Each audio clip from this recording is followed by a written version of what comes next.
O crescimento acelerado e mal planejado trouxe um problema comum a grande parte dos maiores centros urbanos do mundo. Conciliar carros, motos, ônibus, bicicletas e pedestres em um mesmo ambiente parece ser um imenso desafio para as principais metrópoles. Em Porto Alegre, a situação não é diferente. Com 1.400.000 habitantes e 700 mil veículos, a cidade atinge a impressionante marca de 2 habitantes por veículo. O elevado número de automóveis se reflete no congestionado trânsito do dia a dia, trazendo como consequências o estresse e a perda de tempo. Por que então as vendas de automóveis não param de crescer? O que pode ser feito e vem sendo projetado para melhorar o fluxo? O transporte público é uma solução eficiente? E o que a sociedade está fazendo para superar os problemas da mobilidade urbana? Você confere agora no Porto Alegre em Pauta.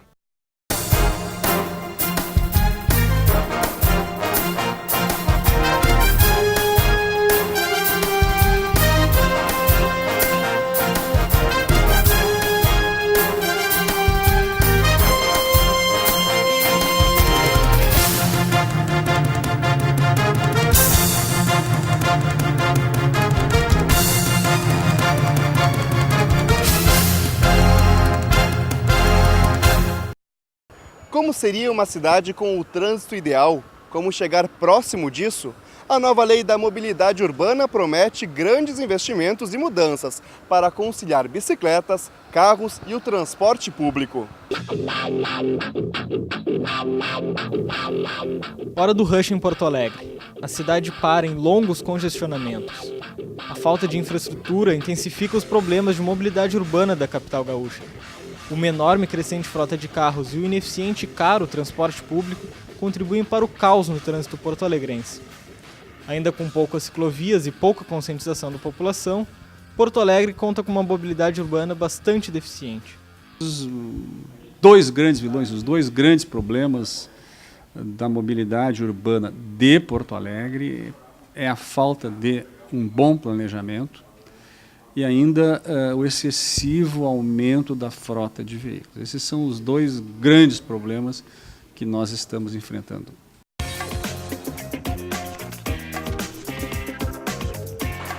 Mas o que seria considerado uma mobilidade urbana ideal? A situação, tida como mais próxima de um trânsito perfeito, acontece nos feriadões ou durante o verão em Porto Alegre. Nesses períodos, em torno de 150 mil veículos saem da cidade rumo ao litoral e ao interior. É aí que sentimos como a mobilidade urbana poderia ser melhor. O grande problema é que não é possível simplesmente se retirar quase 20% da frota de automóveis da cidade. Porto Alegre cresceu de forma muito rápida se comparado a outros países. Em cidades da Europa e dos Estados Unidos, esse crescimento foi gradual e compatível com o aumento da população e com os recursos públicos. Os investimentos para a melhor organização do trânsito foram sendo feitos à medida em que a arrecadação crescia. O que acontece de peculiar aqui em Porto Alegre e nas grandes cidades do Brasil? Nós tivemos um crescimento muito rápido do número de veículos. Então, esse aqui é a nossa peculiaridade, né? Essas outras cidades tiveram tempo para resolver esses problemas porque foi um crescimento, vamos dizer assim, paulatino, previsível, né? O nosso não, nós tivemos aí, hoje o Brasil tem 70 milhões de veículos. Porto Alegre tem 720 mil veículos. Então, as nossas ruas, nosso sistema viário, as nossas estruturas não estão preparadas para suportar essa demanda tão grande assim por espaço viário público. Então, surgem os congestionamentos, o alargamento da hora do pique, a poluição do ar, surge um consumo adicional de combustível. A solução para a mobilidade urbana é complexa. Passa por uma conciliação entre os interesses individuais e coletivos. A primeira reação do usuário é o seu interesse individual. Não é? Sempre que esse interesse individual, momentâneo e imediato, é contrariado, há uma reação negativa de crítica às autoridades. Mas, na verdade, tem que haver uma conscientização que trânsito é coletivo. É um processo que a gente tem que aprender a olhar de maneira complexa. Ele não é assim, A mais B dá em C. Não, A é ruim, mas é bom também. Mais o B são outros interesses. E a questão que fica de tudo isso é ver assim, a médio prazo como é que a gente vai conseguir equilibrar essa equação da mobilidade, de maneira que as pessoas, primeiro, se exponham menos ao risco, tenham mais conforto, e isso vai ter que passar por uma conversa com os jovens. Quer dizer, é muito fácil falar assim, olha, vamos para a bicicleta é muito legal, é muito fácil falar isso, né? Quando a pessoa, para trabalhar, precisa ter uma carteira de habilitação, senão ela não consegue um emprego para chegar onde ela tem que chegar. Então, o contexto maior nos empurra para uma mobilidade motorizada, para uma continuação do quadro que a gente vive hoje, né? E resolver isso não é uma questão simples, porque o diagnóstico disso não é simples e a solução também não é simples, né? E ela vai ter que passar por uma reflexão. Quem são esses jovens e que discurso nós poderíamos elaborar para trazê-los para uma mudança cultural de uso, de escolha dos vários meios de transporte. Se para melhorar a mobilidade urbana é preciso deixar de lado os carros, é importante que haja um investimento em obras que modifiquem o fluxo viário. É o caso, por exemplo, das obras para a implementação dos BRTs, tecnologia que pretende trazer velocidade ao transporte coletivo de Porto Alegre. É nas obras públicas, no entanto, que se esbarra em outros problemas: a falta de mobilização de recursos e o demorado processo burocrático. Carlos Pires, secretário de Mobilidade Urbana de Porto Alegre, ressalta que as obras são necessárias e os investimentos devem ser feitos. No entanto, não é a única solução. Não sei se a solução é simplesmente aumentar as vias para dar mais capacidade. O que a gente tem que trabalhar muito, e muito mesmo, é para que as pessoas tenham essa noção que em alguns horários as vias, por mais que elas sejam aumentadas e alargadas, ela vai causar algum tipo de lentidão. Por quê? Porque concentram o mesmo horário, todo mundo sai no mesmo horário e acaba causando esse pequeno congestionamento. O que tem que se trabalhar também são mudanças de horários de escolas, trabalhos. Tem que haver uma reciclagem total da sociedade para que a gente consiga fazer com que essa própria sociedade se locomova na cidade com maior facilidade. Desde o dia 13 de abril está em vigor a Lei da Mobilidade Urbana, que institui as diretrizes da Política Nacional de Mobilidade Urbana. Serão investidos 32 bilhões de reais no setor. A prioridade foi dada aos meios de transporte não motorizados e ao serviço público coletivo. Entre as medidas projetadas para melhorar a situação estão a restrição da circulação em horários pré-determinados, da mesma forma que já existe em São Paulo, a cobrança de pedágios urbanos e a implementação de políticas para estacionamentos públicos e privados também está prevista.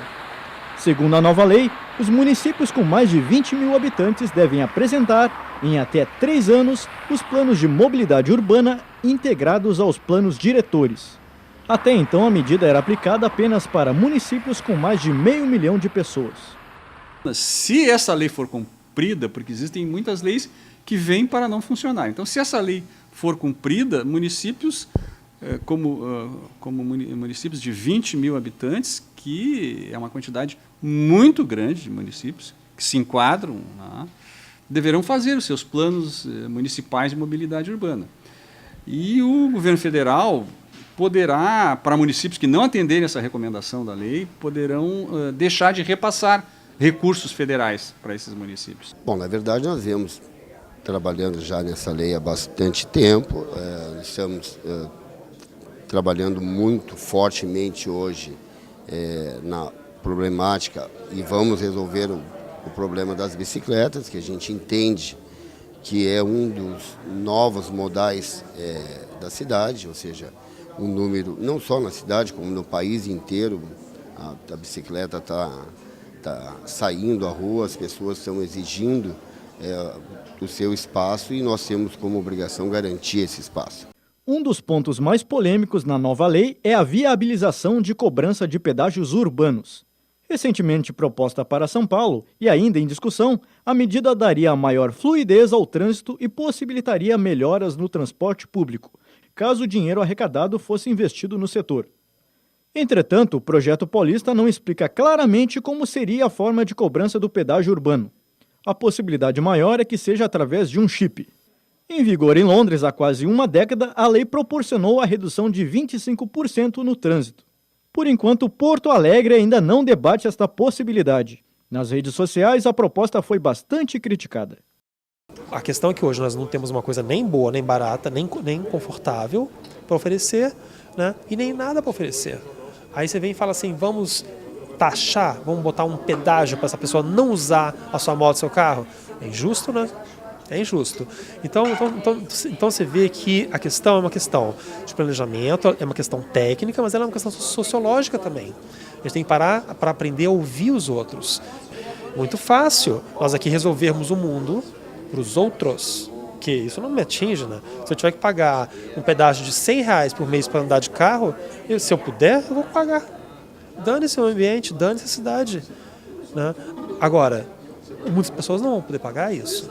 Então não é injusto, né? Não é injusto que uns possam, outros não.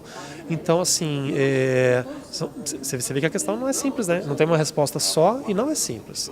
Mas a verdade é que a gente tem que começar a aprender a pensar de modo complexo, porque as questões que estão colocadas são complexas.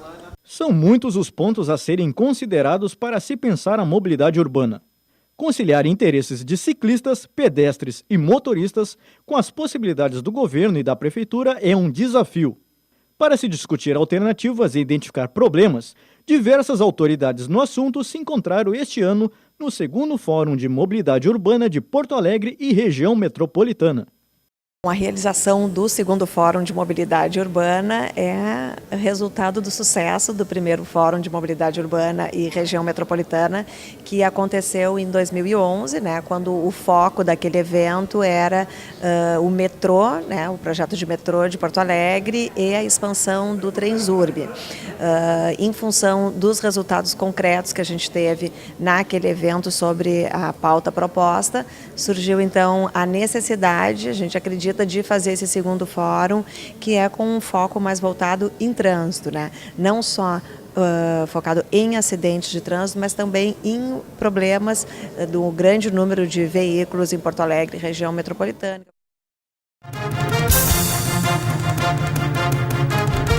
A seguir, no Porto Alegre em Pauta, os problemas do aumento da frota de carros na cidade.